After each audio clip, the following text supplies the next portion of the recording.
He began to wheeze in the middle of the night, not from pain, but from the stench rising from his own body.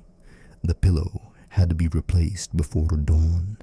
Pus had seeped through the linen, leaving an almost black stain. The servants no longer entered without bandages. The body did not smell of life or even death, but of something else, something forgotten, like the dampness beneath altars, where holy relics had rotted for centuries. Officially, King Alfonso IX of Spain was still in power. His name was still written in documents. Although his hand had not been seen for more than 3 weeks, the last order, issued in trembling handwriting, concerned the execution of one of his advisors, suspected of having ties to the French crown. But no one knew whether he was aware of this order. Some claimed that his hand had been guided. According to the notes of the valet Juan de Losa, the king's condition deteriorated sharply and irreversibly. On the 6th day of the fever, His Majesty's skin began to darken on his chest and thighs. Decoctions of oak bark and the ashes of fallen bulls did not help. Dr. Bautista recommended applying compresses of clay and milk, but pus began to appear even on his cheeks.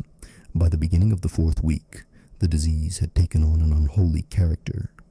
According to rumors, the king began to talk to his deceased mother, see the faces of demons on tapestries, and call for a priest 10 times a night.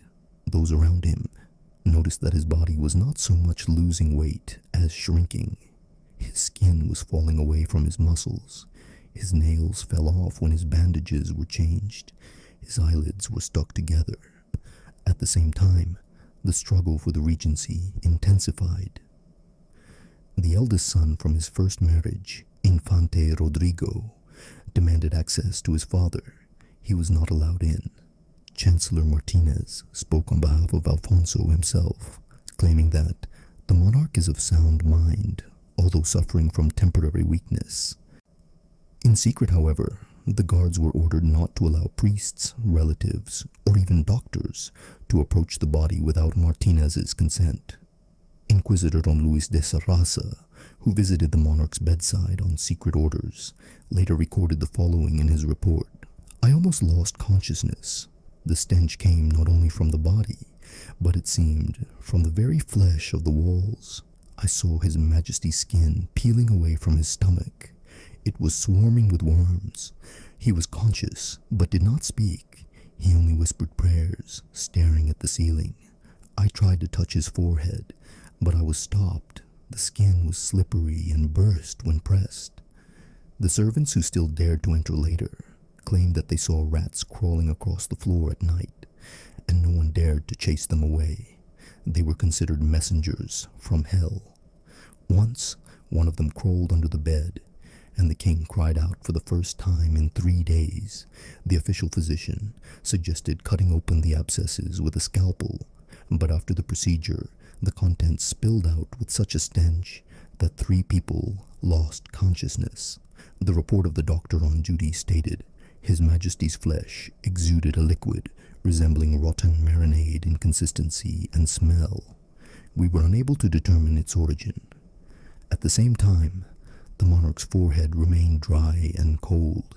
Perhaps the decay is coming from inside. The political situation was becoming increasingly fragile. A messenger arrived from Portugal with news of the claims of Alfonso's cousin, Duke Manuel. His letter spoke of divine punishment and signs of the end of the line. This intensified the chancellor's paranoia, and he ordered that the will be rewritten in favor of Alfonso's younger son, the young Enrique, over whom he himself would become regent. When the chancellor entered the chambers to obtain the monarch's signature, he found him in an almost unconscious state. A murky liquid was oozing from his ears. The flesh on his right thigh had turned black. Nevertheless, a trembling hand wrote a crooked signature. A servant named Pedro, who witnessed the report, claimed the signature was not written with a pen, but with blood. His Majesty said through hoarse lips, "They are rotting faster than me." We did not understand who he was talking about. A day after this incident, hallucinations began. The king fought in delirium, screaming that a wolf was sitting in his intestines. He demanded a knife and tried to cut open his stomach himself, but his hands were too weak. Then he ordered the doctors to do it. One of them pretended to obey the order, making an incision in the already dead tissue, after which the king lost consciousness. Rumors of what was happening spread beyond the palace. A crowd gathered at St. Catherine's Cathedral. Some prayed, others demanded an audience with the king. The night before had been particularly frightening. Screams rang out from the chambers, as if glass were being shattered. Then there was silence. The next morning, one of the senior servants said, "The king is alive, but by the smell, he is already dead." The king was no longer changed. Any attempt to change his shirt or sheets ended with the skin remaining on the fabric. The last servant who decided to change his underwear dropped it directly into the hearth. Strips of flesh remained on the hem. The physician Bautista called it self-decomposition before death. No one objected. A dark stripe appeared on his neck, resembling a burn. They tried to smear it with wax ointment, but the fabric swelled, and during the night, 2 worms emerged from it. In the morning, when the doctor tried to examine the wound, a sweet, glowing smell emanated from it. Bautista ordered no one to touch the neck. On the same day, he wrote, "He is alive, but his body behaves like a dead body. This is not a disease, it is something old. We do not know how to treat it." Curtains soaked in vinegar and fir resin were nailed to the doors of the chambers, but the smell still stung the eyes.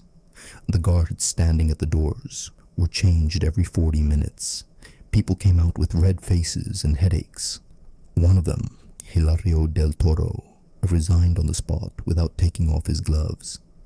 His report was brief. "I saw flies coming out of his ear. Strangers began to appear in the courtyard. Some said that the king was cursed. Old women threw notes with prayers at the gate. One beggar shouted that the sovereign's body was already in the power of demons. He was beaten, but not arrested. Monks from the monastery of St. Fabian sent a message through the junior chaplain.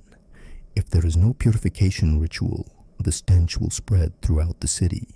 No one slept in the chambers except Chancellor Martinez and a deaf-mute servant.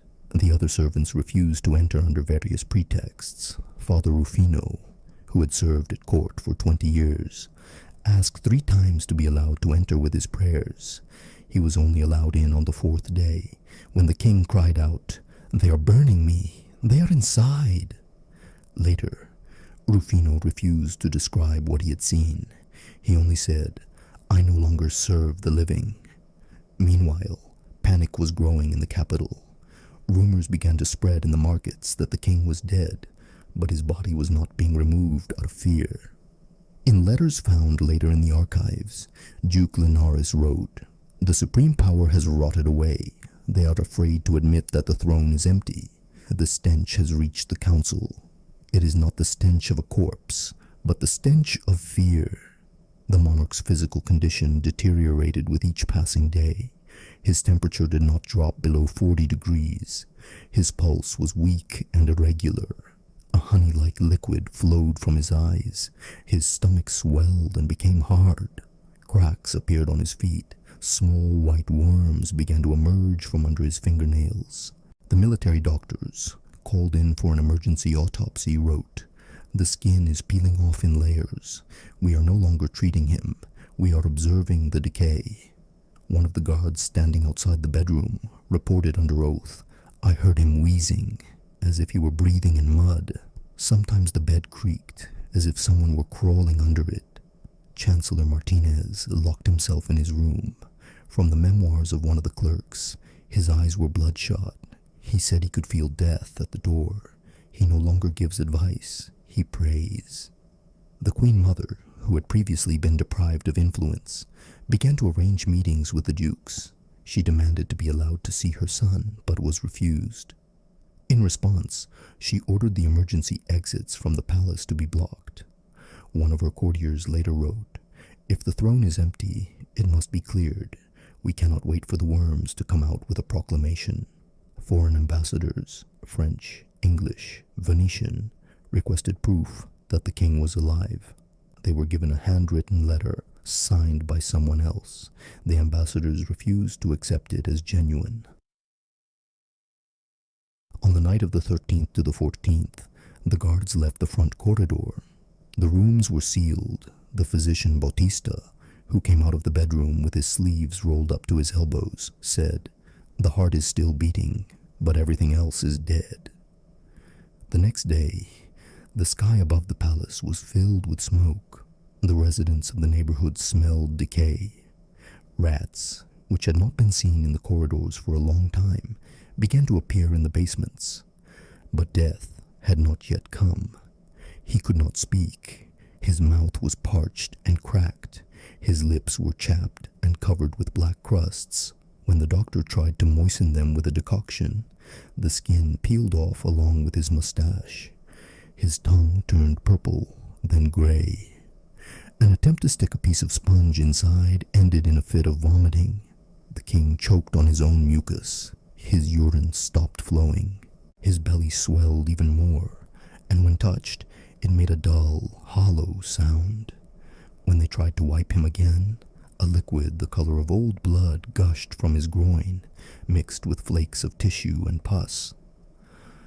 On the chaplain's orders, the entire bed was doused with wine, then holy water. The smell was impossible to hide. It penetrated the hair, the clothes, the walls. Chaplain Rufino wrote, "It no longer smells like death. It smells like hell." The king's fingers turned black, his nails peeled off. His right foot turned black, and his left foot was covered with yellowish sores. Movement was detected on his heel. Insect larvae. A monk who offered to scrape them off was slapped by Martinez. No one else dared to touch the body. During this period, one of the heirs, Don Ferran, attempted to obtain an audience. He was refused. He left the city and began to gather supporters in Segovia. According to a spy's report, he will announce his death on the day when his body can no longer be shown. Then the truth will be useless. The council met every night. No one knew what to do. The Queen Mother demanded that her son be poisoned, so that the spirit of hell would not escape from his mouth. The minutes recorded her words. They also state, "When I gave birth to him, he did not cry. Now let him die in silence." Attempts to revive the king continued. Rosemary vapors, datura infusions, salt rubs, and even goat's blood transfusions into the wounds on his forearms were used, all to no avail. Dr. Bautista declared that decay prevails over life. Late at night, on the 22nd, a moan was heard. It was faint but distinct. One of the clerks approached and heard, "Let them in, inside, let them finish." After that, the king fell silent again. That same night, the junior chef disappeared from the palace. His body was found in a cesspool. He had tried to sneak into the chambers to see the damned man to the end. The word sin had been carved into his back with a knife. Duke Linares sent a dispatch to Madrid. "We are no longer discussing whether he is alive or dead. We are discussing who will take his bed." In the morning of the 23rd, something unexpected happened. The sheet covering the king began to move. The doctor cried out, thinking that the body had come back to life. But when it was removed, dozens of white worms crawled out of the monarch's mouth, eyes, and nostrils. They spread across his face and wriggled in his ears. One of them fell to the floor and quickly disappeared under the boards. Monk Rufino threw down his censer and cried out, "It's a sign!" He was taken away. Carpenters began to board up the chambers, hoping to contain the smell and rumors. An inscription appeared on the door, "Do not enter. Not alive, not dead." Chancellor Martinez hardly left the room. In a report found in the archives years later, he wrote, "If we admit that he is dead, we will lose the throne. If we say that he is alive, we will lose the country." Those who lived near the palace began to move away. The market square was deserted. A shoemaker hanged himself, leaving a note, "He will not die until I die." The church bells did not ring, and people said that Even God does not want to hear that sound. The guards reported that rats had appeared on the upper floors. There was a rustling sound in the chambers. The servant Gomez testified under oath. They are not afraid. They are sitting at the door and waiting. Late in the evening of the 24th, the body began to make noises. Doctors were called urgently. Bautista reported, "Gas. This is the end. There is nothing left alive inside." 2 hours later, the Monarch's stomach burst. 2 days after, the skin on the Monarch's stomach cracked, and a thick dark green liquid with flecks of whitish larvae began to ooze out. The door to his chambers was sealed with wax. Officially, it was to ensure the peace of His Majesty, but unofficially, it was to keep the stench and panic inside the palace. Guards stood with rags over their faces, some wearing masks soaked in vinegar. No one was allowed near the body. The last person to enter the hall was Chaplain Bernard, sent to read psalms. Half an hour later, he came out silently, dropping the parchment with the prayer, and no one saw him again. Rumors spread that he had fled to a monastery where he covered his face with ashes and vowed silence. Meanwhile, a silent battle was raging in the council. There was no legitimate heir. The monarch had a bastard son who had been recognized during his lifetime but rejected by the church. The senior nobility insisted on a collegial regency, while the young guards demanded the immediate proclamation of a new sovereign.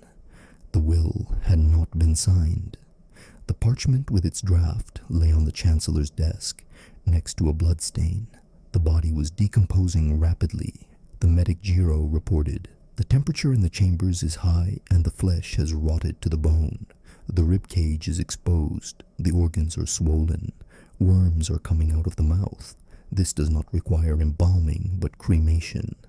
This proposal caused outrage among the clergy. Bishop Mora argued that burning the king's body was an insult to the throne and would call into question his entire reign. It was then decided that the body would be wrapped in 3 layers of cloth, poured over with vinegar mixed with wax, and hidden in a lead coffin. The procedure took all night. The carpenters refused to go near it, so servants from the kitchen had to be used. They claimed that the body was no longer recognizable. One of them later revealed, "We thought it was a dead bull, but it was a man." The coffin was carried out secretly at 4 in the morning. The tomb was empty. The next morning, an epidemic broke out among those in the southern part of the palace. 5 people, including one of the bodyguards, died of fever with purulent ulcers.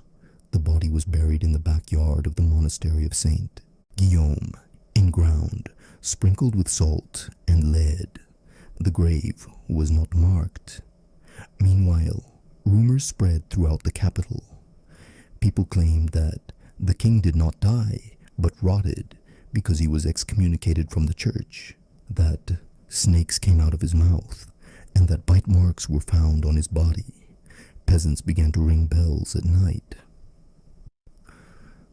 On the 3rd day after the burial, a crowd broke into the church where Mass was being celebrated and demanded that the funeral rites be performed again so that the spirit would not return. Clashes broke out in the palace itself. The guards supported the bastard, but the nobles called in the army from the northern provinces. The chancellor was poisoned 6 days later, rumored to have been poisoned by ink poured into his inkwell. Over the next 2 weeks, 3 governors were replaced, none of whom lasted more than 5 days. Priests described what was happening in their letters as God's judgment sent upon the accursed family. One of them, in a note found later in the ruins of the cathedral, wrote, "The people spat in the direction of the palace, and children drew a rotting skull with a crown on the walls. It was their last king." A month later, the capital was engulfed in a fire caused by arson. Several noble houses burned down along with their libraries. The chronicles of that time have been almost completely lost. All that is known is corpses on the bridge and blood in the wells. Political power finally collapsed. Catholics and reformers began an open struggle. One of the former advisors, who fled to Genoa, wrote, "The body died. But the stench remained in the laws, in the halls, in the hearts of the people. Even those who hated him became worse than him. Thus ended a dynasty that had ruled for 2 centuries. Thus died a man whose body decayed faster than the church could absolve him of his sins. His death brought no peace. It became the seed of decay for the entire kingdom.